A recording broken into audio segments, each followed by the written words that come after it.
It may not mean nothing to y'all, understand nothing was done for me, so I don't plan on stopping at all. I want this shit forever, mine, ever mine, ever mine. I'm shutting shit down in the mall, and telling that girl she the one for me, and I ain't even planning to call. I want this shit forever, mine. What it do, T Squad? It's your girl Keisha, aka Color Me Pynk, and I'm here with tonight's All Tea All Shade Married at First Sight season 16 episode 11 review. Let's get straight into it. This week we're gonna start off with Kirsten, and Shaquille. In the beginning of the episode, we see Kirsten go to the nail shop with her friend, and they're discussing how she can't believe it's been a month already since she and Shaquille have been married.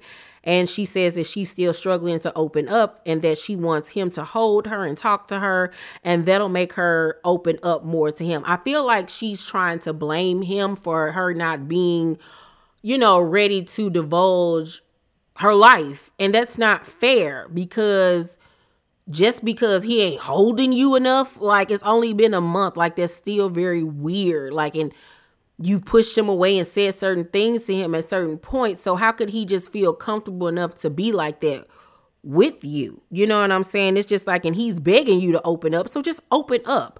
I feel like she's using it as an excuse. And maybe that's a way of her playing good cop, bad cop, where she's trying to push him away on purpose, because that'll make it seem like she tried at least to be in the marriage and like she just not shunning him.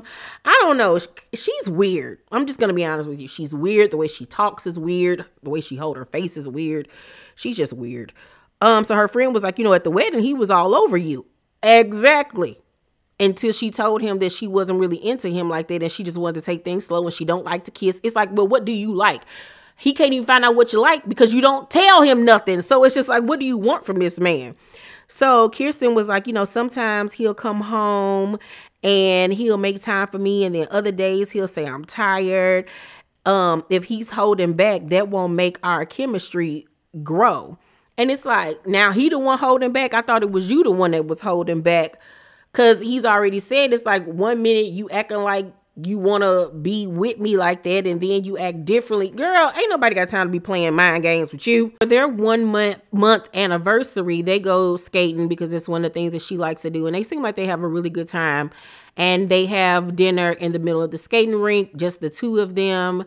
And Kirsten says that she wants to spend time with him and make memories, and he wants to spend time with her family and friends and really get to know more about her and her life, because there's still so much about her that he does not know. And Kirsten was like, well, in order for you to get to know me like that, you have to be around. And Shaquille was like, you don't think I'm around? And she was like, sometimes. And so at this point, he feels like, I am around you. Like, what more do you possibly want from me? Like, what more is it that I'm not giving you that you are needing? So Shaquille was like, well, how long do you think it'll take for you to let your guard down? And she was like, I'm letting it down day by day. And he was like, I don't see it. And she feels like they have a lifetime for him to get to know her. And it's like, yeah, we do, but I'm not going to stay with you at the end of this process if you still holding back from me. And then I just got to continue to wait and wait and wait and wait and wait and wait and wait. And then miraculously one day you might decide to open up to me. It's like, girl, that's the point of us going through this however many weeks, is to get to know each other, to see if we are, a match made in heaven, pretty much. And so, Shaquille was like, but we do have a decision day coming. And Kirsten doesn't want him around her people until she knows for sure that he isn't gonna leave. And I was like, well, girl, if he's telling you that he needs you to communicate and open up, it's just like, and you refuse to do it, then it's obvious you don't want him. Like, girl, I could punch her in her stiff weave. I honestly feel like with them, they're both saying what their needs are, but both of them are still complaining that the other one isn't meeting their needs. So I feel like, honestly, it's both of their faults. I feel like it's kind of a situation where she pushed him away in the beginning, and now, he backed away, and it's like, I'm respecting your boundaries and your space and waiting on you to give me the cue. And now it seems like she is attracted to him and does want to be affectionate and stuff. But I feel like he's already kind of like closed off about the situation. And to put a cherry on top, the fact that she still won't open up emotionally is really putting a barrier up between the two of them. Next up, we're going to have Clint and Gina. So they go on a double date with Nicole and Chris, and they discuss last names and whether or not they're going to take their spouse's last name at the end of this process. And Nicole was like, she will take Chris's last name after a year of being married, and she knows that it's solid. And Gina says she feels the same. And I was shocked to hear Clint say if they have children, he'll be willing to give the children her last name. Now, I don't know if he was just joking and joshing, but she laughed and smiled and seemed like she was all here for it. They then go on a date, just the two of them. Their plan is to recreate their honeymoon in Jamaica and do a do-over because, you know, their honeymoon was quite disastrous. So they go hiking to this waterfall, which was absolutely stunningly beautiful, and they have a great time with each other. And Gina says in her confessional that she's starting to see a future with him. I don't know how much I believe that. It's still just giving me best bud vibes. I feel like Clint is interested and wants to go there, but he's waiting on the cue for her, and I don't think he ever gonna get it. I honestly just think that she sees him as a friend. I don't think that she's sexually into him like that. I think that they're going to be great friends in the end of this, but I don't know about a marriage. I really don't. I think that they could work if she would allow herself to open up to the possibility, but I don't know about them, Bernie. Chris and Nicole have Nicole dads over to see their place. The daddy don't even remember Chris' name, child. He be giving that poor little man a hard time. He know he a little weakling. Like, he ain't got to do that man like that. So him and Chris end up going outside on the patio to have a conversation. The dad, Mark, asks about their relationship and how things are going. And Chris was like, he's happy. He feels like they've known each other forever. And Mark in his confession was like, you know, he need a little big dick energy. Like, you can be an alpha male and be quiet and confident. And I agree. He does need to pep it up a little bit. Macho it up some. Like, you don't have to be a meathead or anything. But a woman likes a man to take charge and lead. And he does give me droopy Eeyore, Winnie the Pooh vibes. Like, you know, check in. Like, you know what I'm saying? Throw up against the wall a couple of times. You know what I'm saying? And, you know, get up in there. Like, even daddy like, boy, get some man meat about you. To celebrate their 1-month anniversary, he takes her on a helicopter ride. They have a great time. And when they get back to the crib, the producers have left their wedding video to watch. And while they're watching it, you know, she's, you know, talking bad about herself, saying how she didn't look good and her makeup didn't look good. And, you know, he's reassuring her and telling her she looked beautiful and everything. But in his confessional, he was like, this is a cause for concern because it's starting to become frequent where she talks bad about herself. And he was like, it's kind of getting a little annoying. And he's wondering, like, is this going to be a problem in their relationship? And that is concerning because don't nobody want to be around somebody that's a Debbie Downer and always got something negative to say about themselves, and you constantly got to prop them up. And it's just like that gets old real quick. I had a friend like that at one point where she always talked negatively about herself. I don't like my outfit. Mine don't look good. And we were like, girl, you look cute. No, I don't. Like, that gets old real quick. So like, she gonna have to work on that maybe through counseling or affirmations or something. Last but not least, we have Aris and Jasmine. We see him meet up with his homeboy Harold at a bar, and they're talking about the marriage. And Harold asks, you know, have they did the Uchi Wally Uchi Bang Bang? And he was like, nah, we haven't. And dude was like, is it because she don't want to or because you don't want to? He was like, it's because of me. Like, she want to have sex with me, but I don't want to have sex with her because she's not my normal type. And he was like, he need a vibe from her. He was like, even though she's not my initial type, like, you know, a personality or a person being funny or whatever can make you attracted to them, and he ain't got that vibe from her, and that's what he need. So Harold was like, you know, do you embrace a plan to make it better? And he was like, I mean, I feel like we got to date and do things together. And Harold was like, if you think she needs more, then you need to give it to her. And I don't know what the issue is. Either it's something about, she got halitosis, she stink. I don't know. Is it the teeth? I don't know what it is, because Jasmine is not a ugly woman. You know what I'm saying? She's sweet. She has a nice shape. She keep her hair done. She know how to put it together when it comes to her outfits and stuff. So I don't know what it is. I don't know if it's because she just not an all-out freak and that's what he's used to. And it's the thing where he don't want to taint her, or her being so Christian-like when it comes to her sexual activities, that's a turn off or scares him. I don't know, but it's like, Eris, you all right looking, but you ain't no Damson Idris. Like, you ain't no Idris Elba. Like, boy, please have several. Please. Like, I don't understand this dude. They go on their month anniversary, and look at her. Like, hair laid, makeup beat, outfit cute, like gorgeous, stunning. Like, I don't understand how he's not attracted to her. But to each their own. So they have their wedding photo given to them. So they're looking at it and reminiscing. And Eris was like, you know, you looked happy. She was like, yeah, I really was happy that day. Like, you know, being passive aggressive. She was. And so he admits that he hasn't put forth the effort every day, like he said in his vows. And if nothing else hit him in the head, it should have been reading back his vows and everything he promised to her that he has not been doing.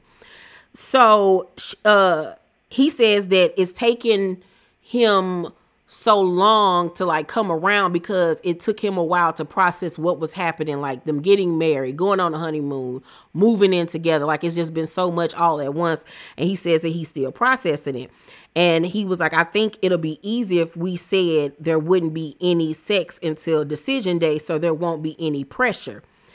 And I'm like, what? Like, just say you don't want me so we can just get this over with. Because, I mean, that's basically what he's doing in a roundabout way, slowly but surely letting her down and breaking things off. So Jasmine was like, are we going to grow in intimacy in other ways? And he was like, yeah, of course.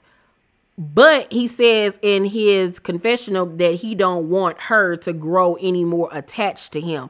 Like, he acting like she just on him, begging and the pleading. And I don't think that's the case at all. Yes, she's voiced that she finds him attractive and she wants to be with him in that way.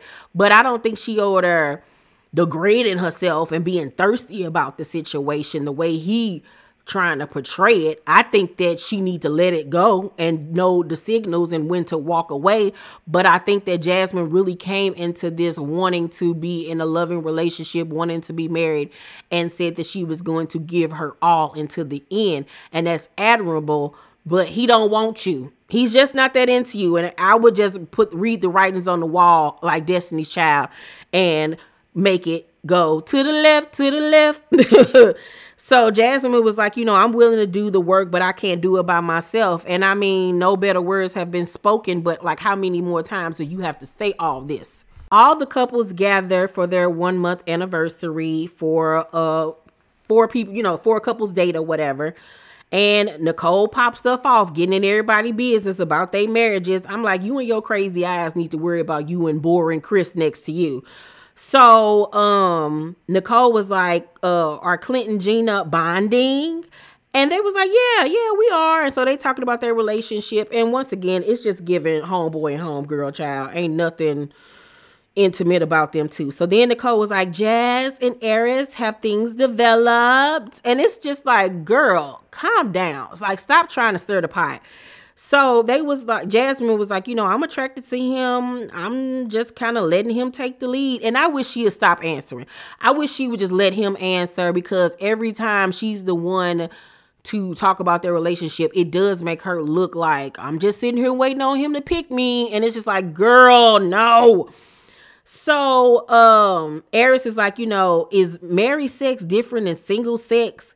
And I think that plays into, like I said, the reason why he's apprehensive about having sex with her, because their sex lives are totally different. He used to some BET, Uncut, Cinemax After Dark, Magic City, you know, type time. And she's more of a Lifetime Hallmark type of girl. So I'm thinking that he think like sex in marriage is, oh, let's make love and nice and sweet.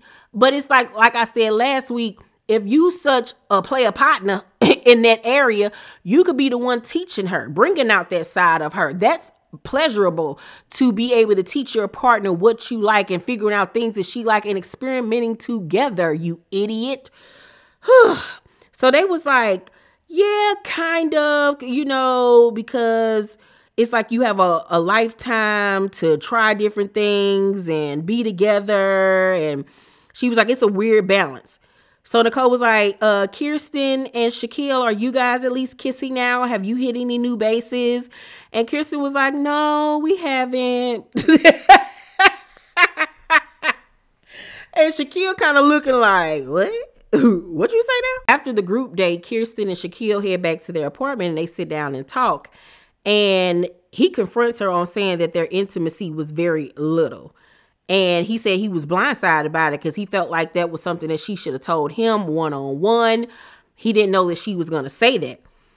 And I bet you that made him feel embarrassed. You know, it had to be embarrassing. So Kirsten was like, you're not going to know unless you ask me that question. He was like, I always ask you how you feel. And she was like, you do? When? And he was like, okay, I'm asking you now. How do you feel? And she was like, we need to work on our communication. And she has said that. She has said that, and that they need to be more intimate with one another, spend more time. So Shaquille was like, it seems like it's always on your time. I don't know if I want to be with someone who continues to have a guard up with somebody who wants to be in this marriage with them. And it does seem like everything is based upon what she wants and what she needs and how she feels.